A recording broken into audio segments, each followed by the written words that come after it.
Hi, welcome back to the corporate finance course. In this chapter, we will talk about some lessons from capital market history.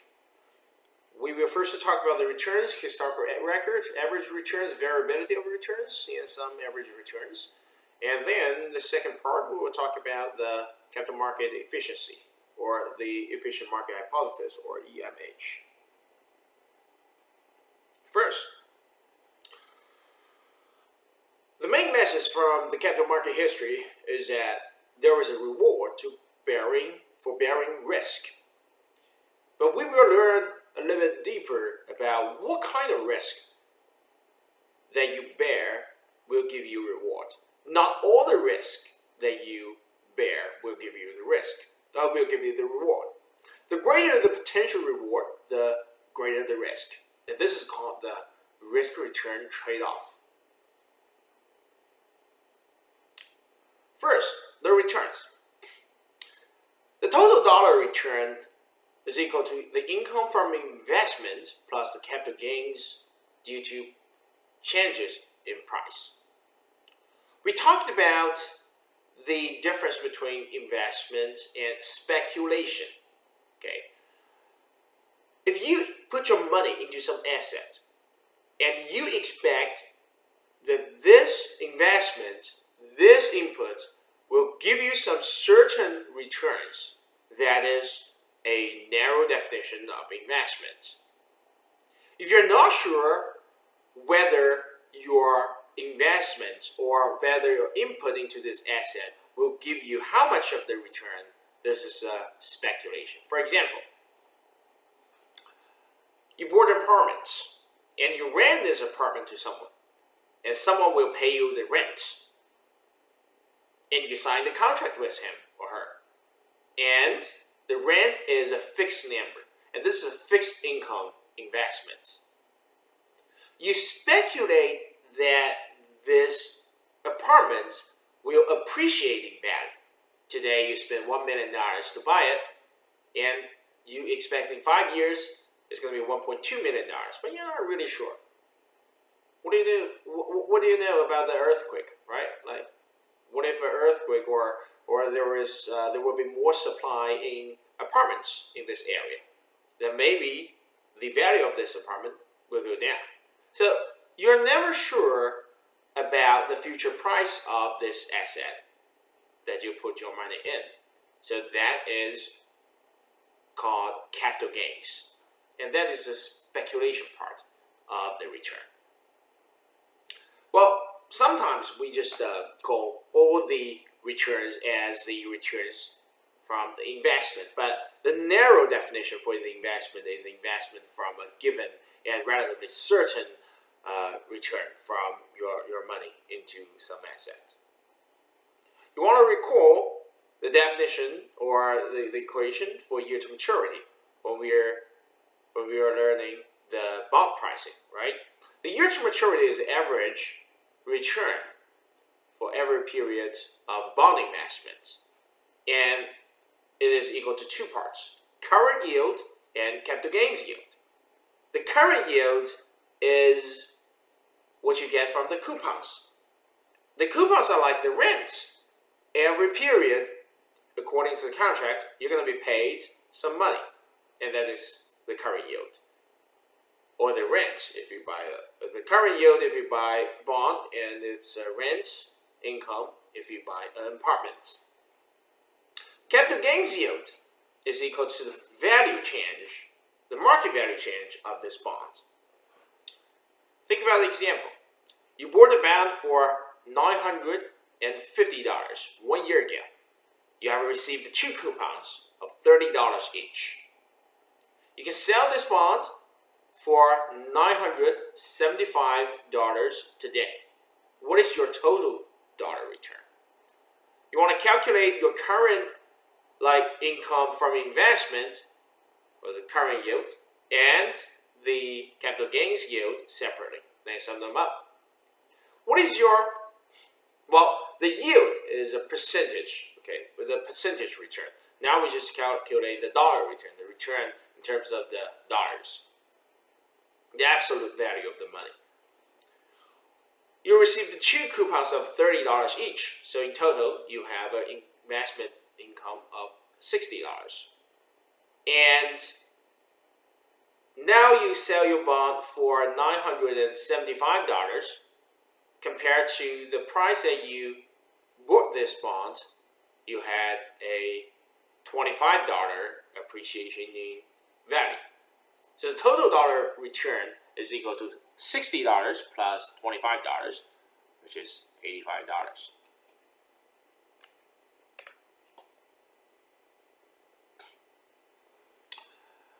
More generally, we think of the return, the percentage returns, not the dollar returns.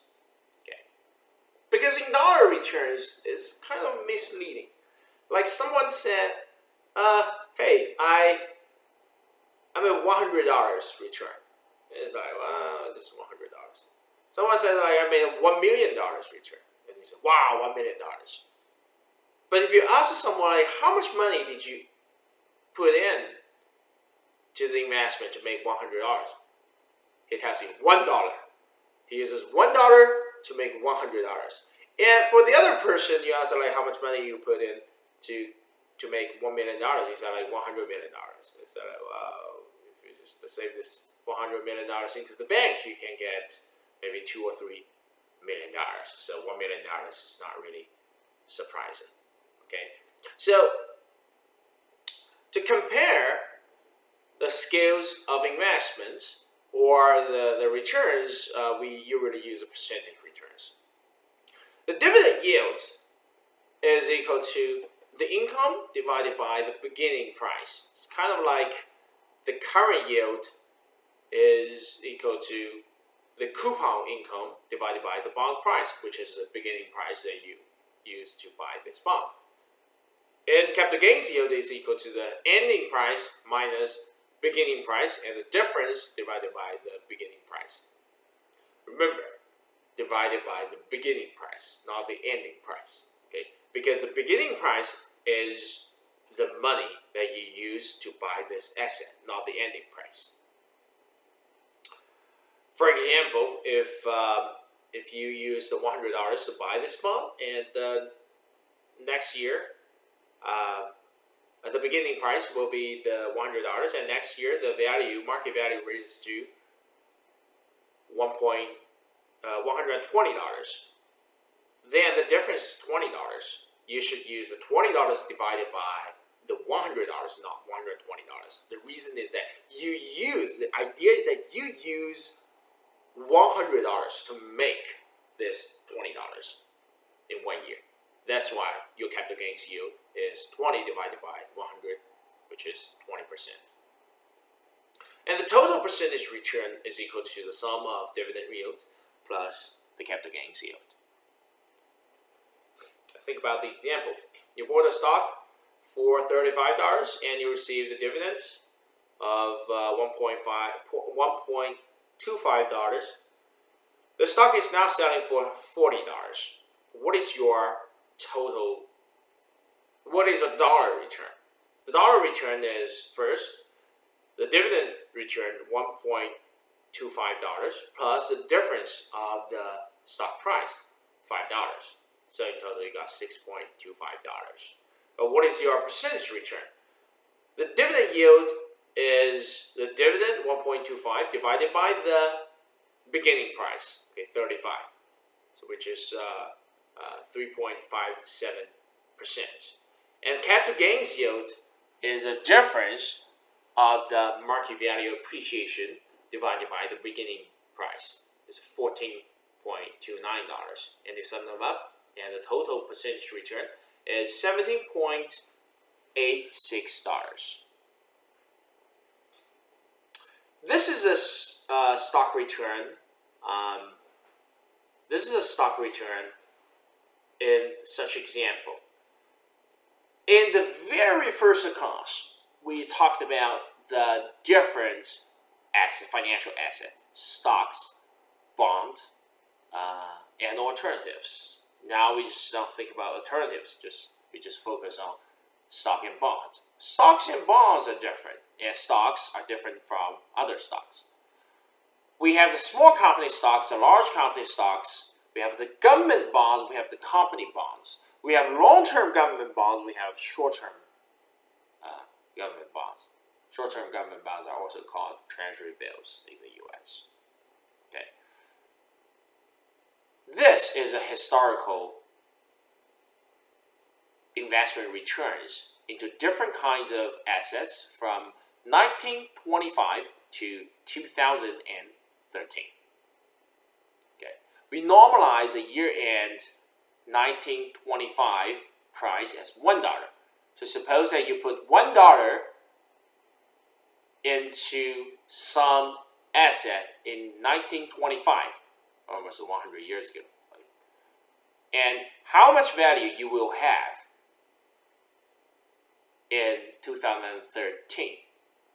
If you put $1 there, and if you buy the small company stocks, you will have $26,000. It's 26,000 times more in 90. It should be 80, almost 90 years. So think about, what do you want to leave for your grandson, or great-grandson, or great-granddaughter? You should maybe leave like $1,000. If you leave $1,000, they will have, let me calculate, $1,000. Okay, $26 million. Yeah, that's a lot of money. Yeah, $26 million. So, if this pattern continues. This is the U.S. market. The reason that we are using the U.S. market to give you an example, because it is currently the longest lasting uninterrupted financial market. Okay, and the U.S. market is relatively stable. The Chinese market only has less than 4 decades history, so it's not long enough. The European markets experienced World War I, World War II, and a lot of other big events. So to analyze the very long run investment, we use the U.S. market data to give us some lessons.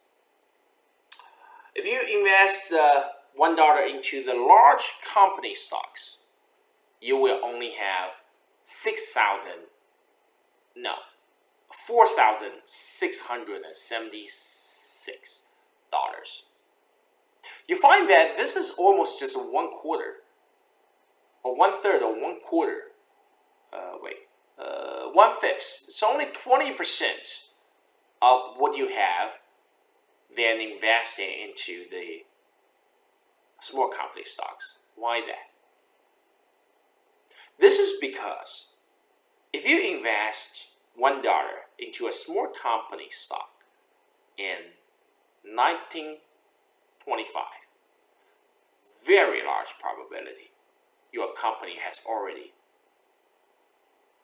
been bankrupt in 2013. Very, very likely. So this is a risk, and a huge risk. The additional $20,000 is to compensate for this risk. Okay. If you invest in a large company stocks, there is also a good chance that this company is bankrupt. But the chance is much smaller than the small company stocks. If you invest in a startup, a 99% probability is going to go bankrupt in 3 years. For small companies, maybe several years. Small listed companies, maybe 10 years, 20 years.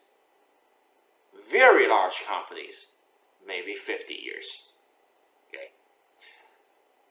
The greater the risk is, the greater the return is. Okay, because you have to compensate those investors who risk losing everything. You will lose not everything, but a lot of things if you invest in a eventually bankrupt company. Long-term government bonds. If you invest into the long-term government bonds, then $1 is only $109, which is much, much smaller than the investment into large and small company stocks. Take a look at the the vertical axis. The vertical axis is not linear, it's log linear. Okay, logarithm linear.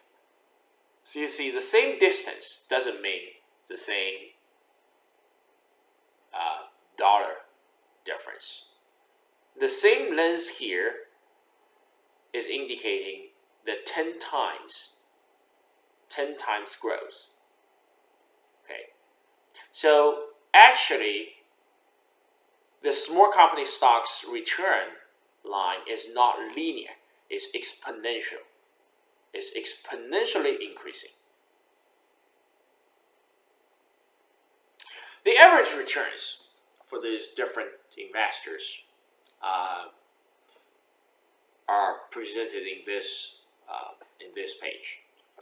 The large stocks average return is about 12%. Small stocks almost 17%.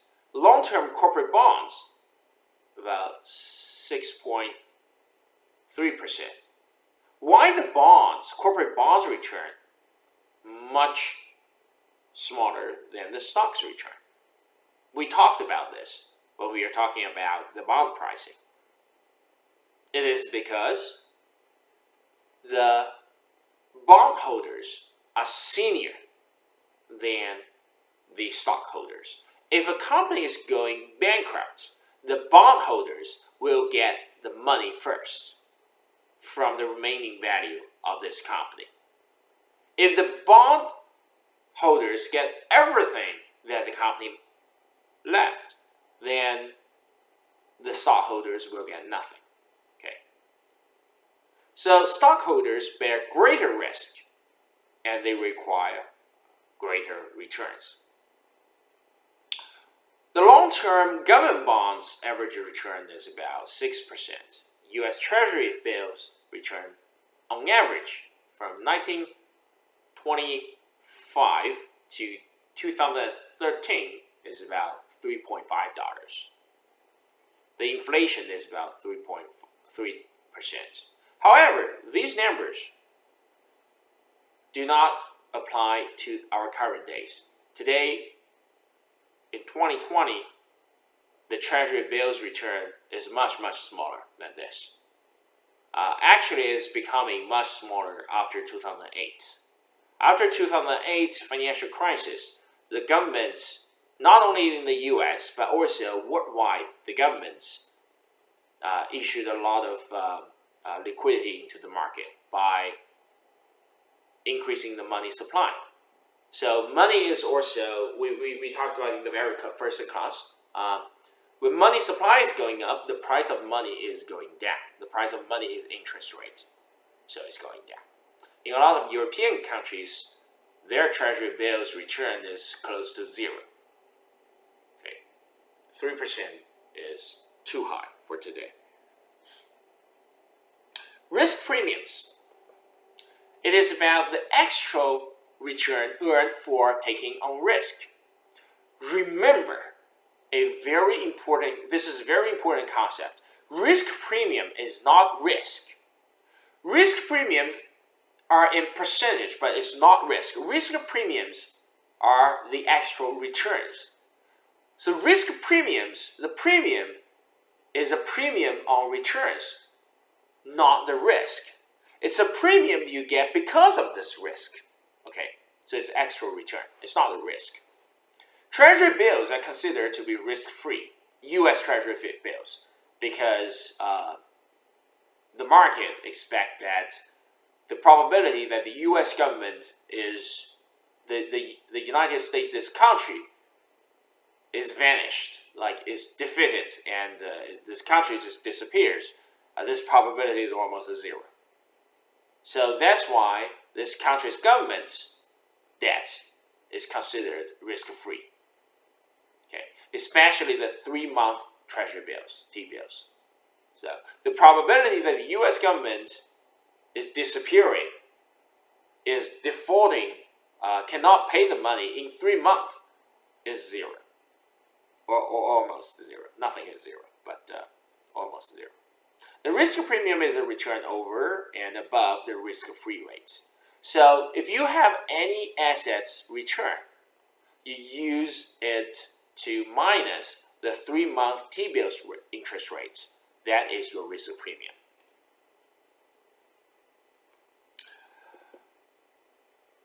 And the first, the first is the categories of different investment, and the second is average return, the second column. The average return minus treasury bills return 3.5% is a premium. Okay, in the third column.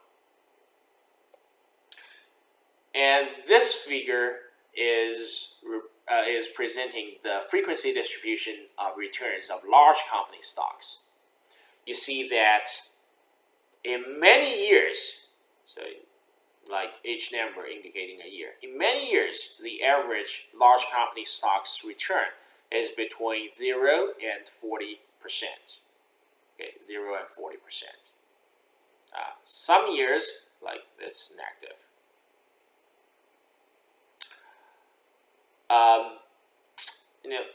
A couple of years ago, the investors discovered a very interesting fund in Wall Street.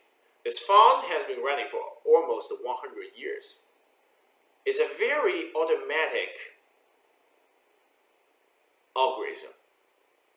And anyone can manage this fund. And this fund, in the past 100 years, beat 99% of hedge funds on Wall Street. The algorithm is that it only buys the largest company stocks, largest 20 or 30, I don't quite remember, largest 20 or 30 stocks in the, I think it's, or maybe 40 stocks in the Dow Jones 50, if I remember right. If the company is removed, is declining, is removed from the Dow Jones 50, then it will buy some new stocks, new stocks that is newly added into Dow Jones 50. Kind of like this strategy. So that strategy is you only buy the large company stocks. That's it. And this is a strategy that anyone can operate. Yeah. You don't have to even finish your college degree to operate this. But this strategy gave the very good performance that beat 99% of hedge funds.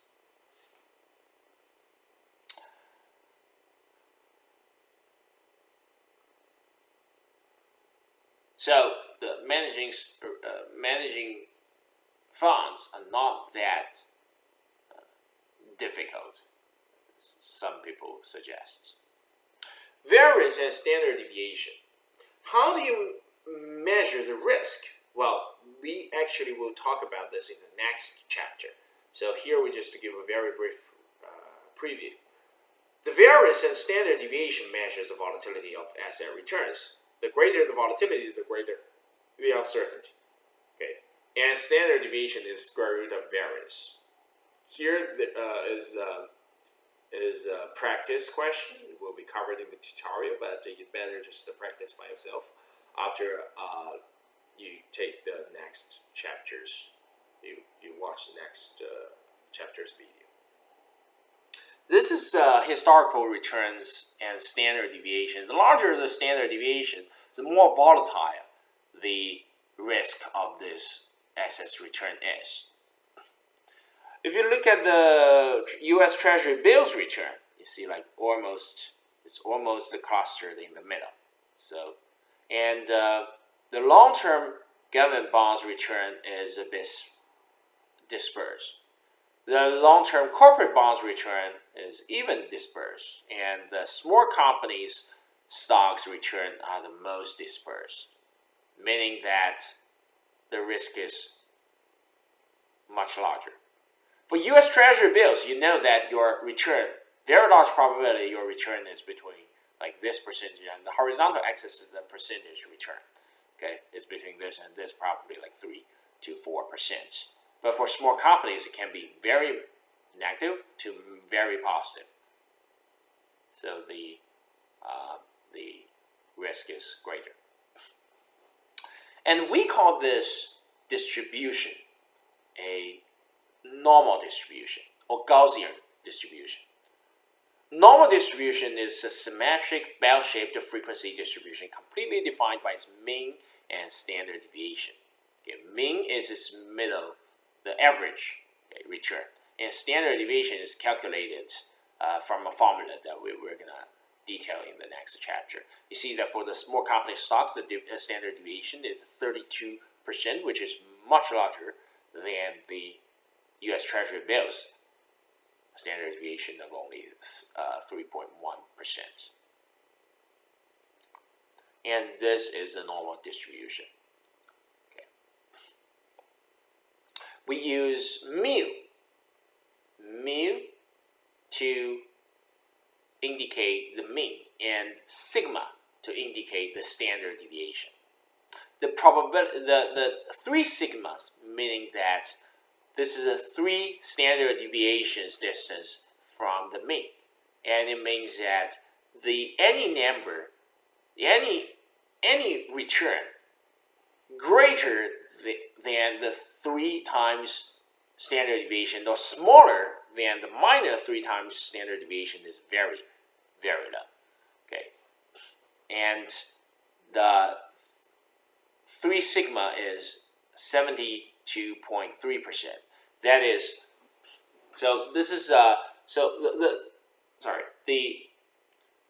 percentage, the probability that your return is greater than 3 sigma or smaller than minus 3 sigma is very small.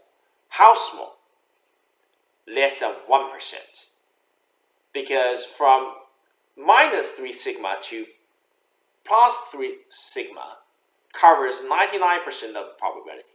So if you have a stock and the large firm common stocks return, 99% probability your return will be between minus 47% and 72%. The probability that you get a return outside this range is only 1%. And the 2 sigmas define the 95% probability coverage. That is to say, if you hold a large firm common stock, its annual return has 95% probability to fall into the range between minus 27.7% and 52.3%. Recent market volatility. 2008 was one of the worst years of stock market investors in history. The Standard & Poor's 500 plunged 37%, but if you look at the 2020 stock price, it sharply declined by almost about like 30%, but it quickly just recovered, okay, due to the COVID-19. The index lost 17 in October alone in 2008. If you're a college student in 2008, probably you were just a little kid, but that was a event that completely changed the whole world. From March 2009 to February 2011, the S&P 500 doubled in value. Okay. So if you hold the index, your value just go up substantially. Long-term Treasury bonds gained over 40% in 2008. Why is that? The bonds gain, the the bond's value increased because the interest rate goes down. When the R goes down, the bond price is going up, the present value. If you still remember the bond pricing formula, price value is going up. In 2008, the market economy is really bad, and a lot of companies went bankrupt. So to save these companies, the U.S. government put a lot of money into the market to lower the interest rate, so that the businessmen, when they want to do business and they borrow money, the interest rate is very low. It's the same in other countries. In China, in 2008, the interest rate is also low, so a lot of people borrow money, but they don't do business. They buy apartments, so the apartment price is going up. Arithmetic and geometric mean. Arithmetic average is a return earned in average period over multiple periods. How can I? Maybe I just, there is example here. If you have 3 years, and 3 years returns are 5%, minus 3%, 12%, the arithmetic average is simply the average of the 3 returns, which is 4.67%. While the geometric average is considering the compound return per period over multiple periods. So if you have an asset, its value goes up by 100%, then goes down by 100%. In arithmetic average, the return is 0, okay? Up 100%, down 100%. But in geometric average, is very different. You go up by 100%, fine. Whatever value you get, you down by 100% means that you lose all the value. So the compound total return is 0. That's a difference. That's a very extreme example. The same example here. If you have 3 years and 5 minus 3 and 12%, the geometric average will be 1 plus R, 1 plus 5% times 1 plus minus 3%, which is 1 minus 3%, times 1 plus 12%, and to the power of 1/3 minus 1, which is 4.49%. The geometric average will be less than the arithmetic average unless all the returns are equal. So which is better? Well, there is no good or bad, but usually the arithmetic average is much easier to calculate than the geometric average. If the planning period is less than 20 years, we usually just use arithmetic return. And if it's between 20 and 40 years, we split the difference between them. So we calculate the arithmetic average and the geometric average, and we think like this whole range is possible. If our return is our project is very long term, then we use the geometric return. Now we talk about the efficient capital markets. Stock prices are in equilibrium or are fairly priced. So this is the idea of efficient capital markets. Efficient means that the information that we need to know to price a stock at a fairly fair level has been incorporated, has been understood by the investors. The efficient market means that if you know some good news about this stock, it should have been understood by many investors already. Inefficient capital markets is like if you have some information which is really important to price this asset, but most of the people don't know about it, even after a long time. So that is inefficient capital markets.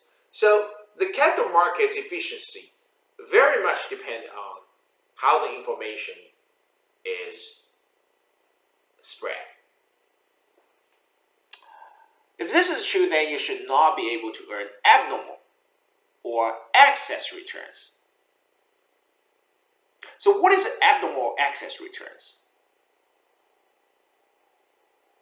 That is the premium over the average returns on this asset class. Remember my word, asset class. So, or by other investors.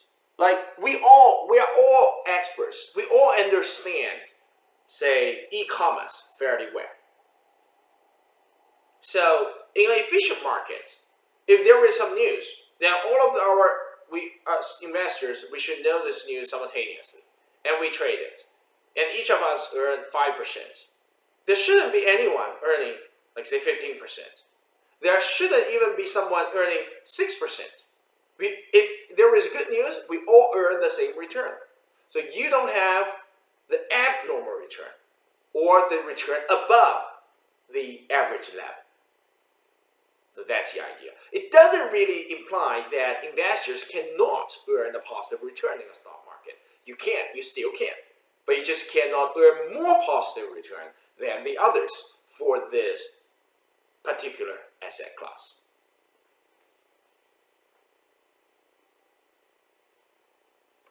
In this figure, the efficient market reaction should be like this. So the stock price is remaining relatively stable. Then you have a news, and suddenly the whole world, all the investors know the news, and then the stock price. My mouse disappears. Why? And then suddenly the stock price goes up in response to this positive news.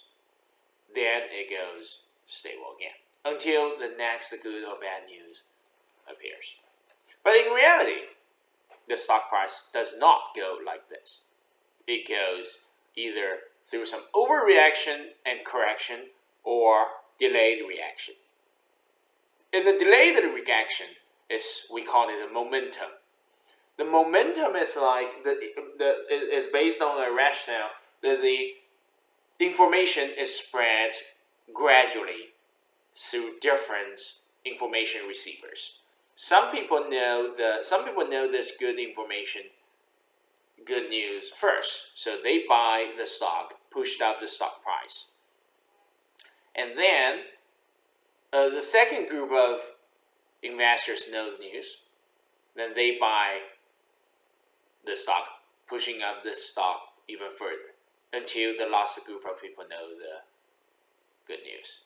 Here, there are some people know the news, but they do not estimate the correct stock price according to this news. For example, the news would push up the stock price to this level, but they think the news is too good. So it's much better than this level. So there are a lot of people buying this stock and pushing the stock price to a very high level. Then there is a correction. Some people find that, hey, the stock price is too high. It doesn't match how good the news is. And this is called mean reversion.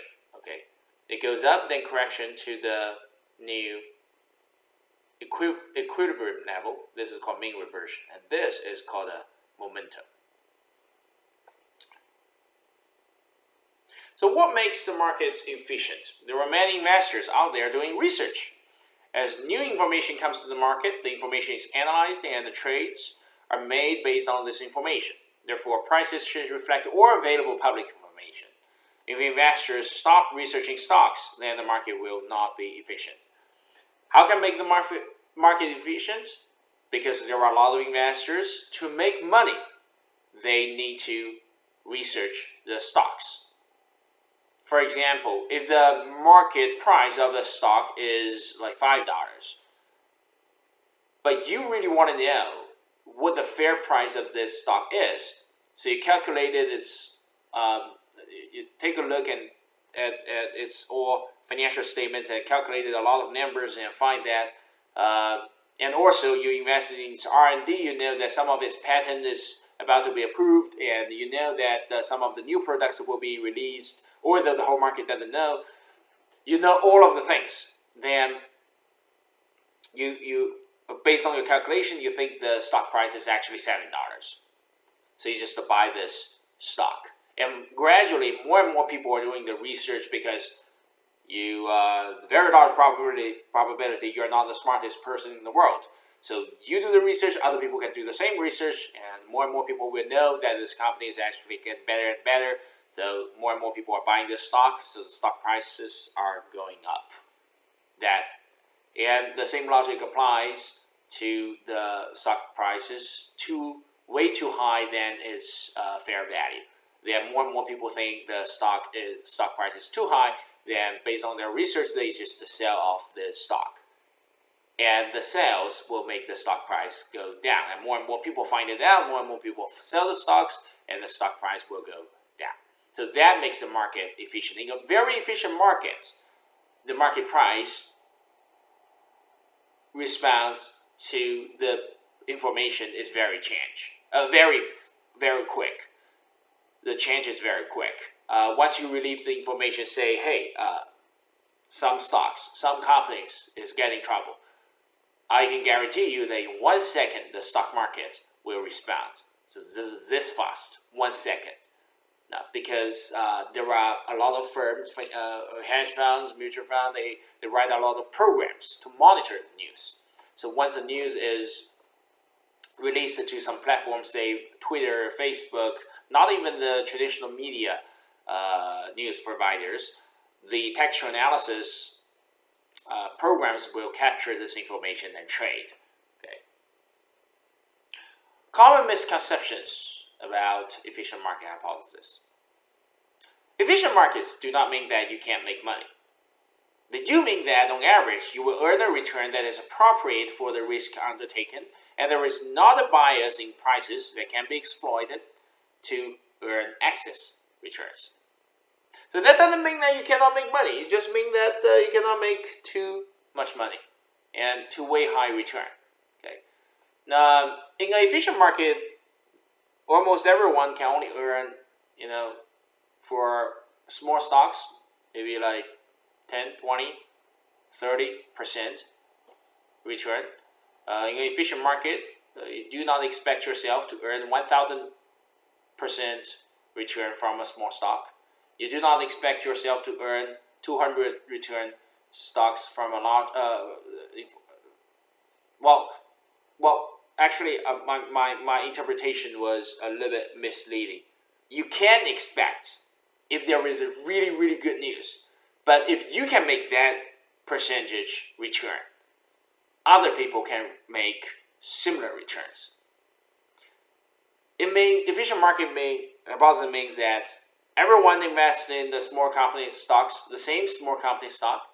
Other people all earn about like 10%, 20%. It's very unlikely that you can earn 1,000%.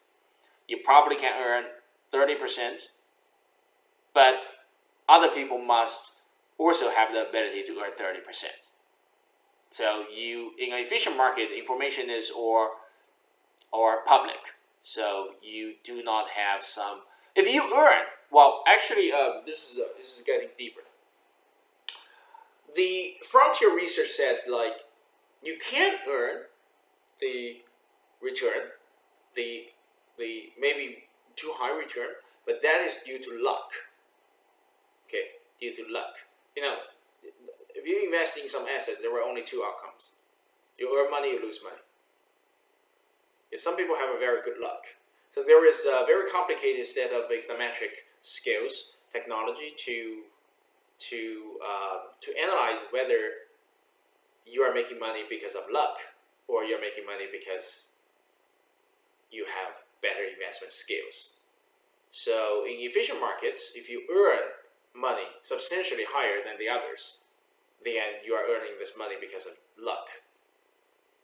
And you probably won't have this luck. On average, if you make this investment for too many times, then your average return should be the same as the others, because the probability that you always have good luck is almost zero. Okay. Market efficiency will not protect you from wrong choices if you do not diversify. You still don't want to put your eggs in one basket. So this is actually a little bit misleading to many people. If you remember that Warren Buffett says, you always put your oil eggs in one basket, the basket that you understand the most. Okay. But for most of the investors, it's impossible for you to understand even one basket 100%, unless you are the manager and you are the owner of the basket itself. The basket is like a company. Okay. So if you don't know the basket, you just don't know all of the risks in this basket. So you'd better just diversify your risks and only bear the systematic risk. This we will detail this concept in the next chapter. There are three forms of market efficiencies. Three forms developed by Eugene Fama, who's University of Chicago professor, and he won the 2013 Nobel Prize. Eugene Fama suggests information can be organized into three categories. Each category relates to a particular form of market efficiency. The price volume information, that is very public, because anyone who has a brokerage account can know the price volume information. If you don't even have a stock brokerage account, you can go to finance.google.com or finance.yahoo.com. You can check the price and volumes and all of the historical prices. And these are the most public information. And if all of these information, price and volume information, is public and being well understood by all the investors in the world, then we say this market is weak form efficient. If all the publicly available information is available and well understood by all the investors in the world, we say that this market is in semi-strong form. What is the publicly available information besides prices and volumes? For example, pick up a random company. If the company publishes any public documents saying, hey, we are researching this and we're having good progress, and this information can be available and understood by the investors. Is it true? This information, empirically, this information can be available, but they may not be well understood by all the investors. Okay, this is in the U.S. It's more efficient. In the emerging markets, where the financial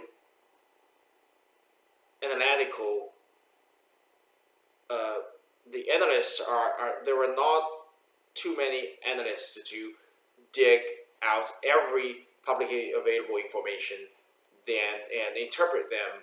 The emerging markets are less efficient than the developed countries' financial markets.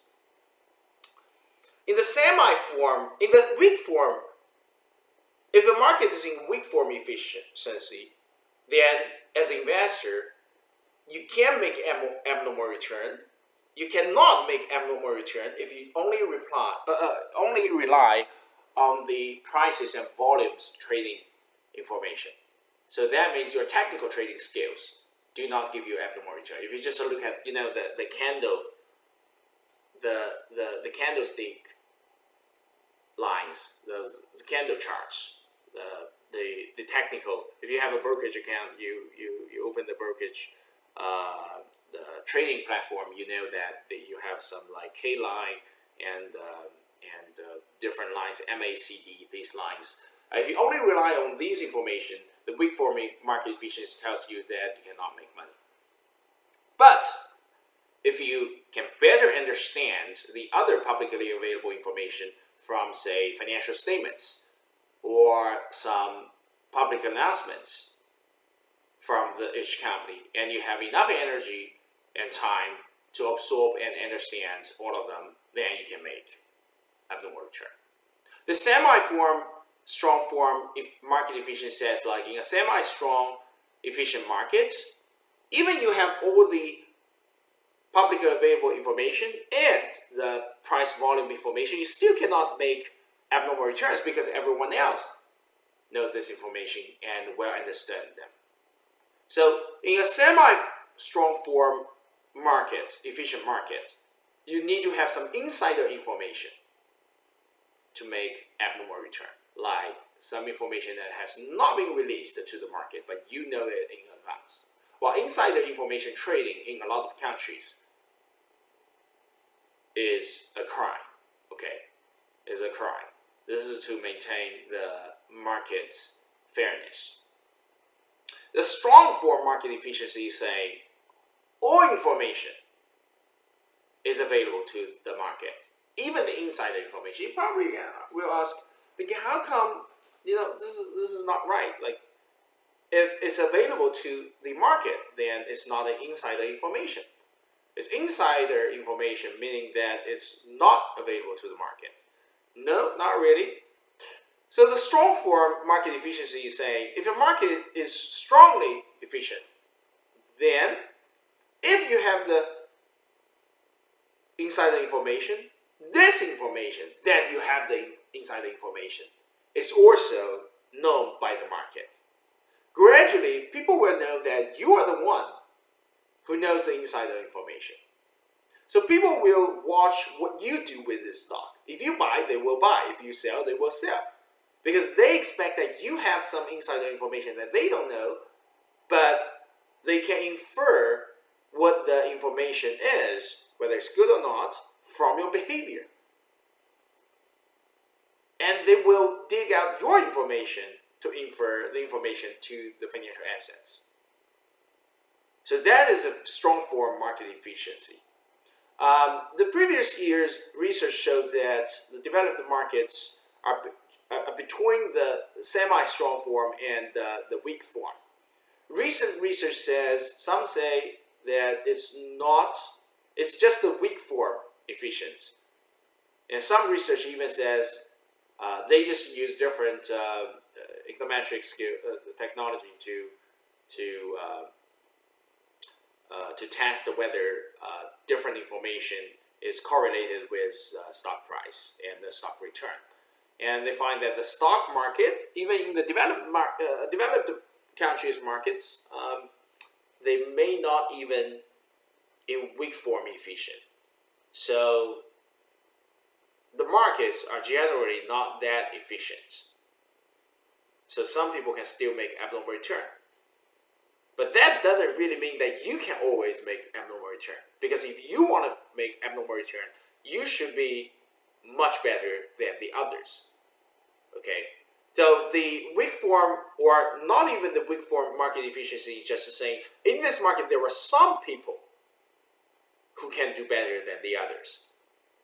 The market efficiency is saying that if the market is efficient, no one in this market can do better than the others. Okay, this is the idea.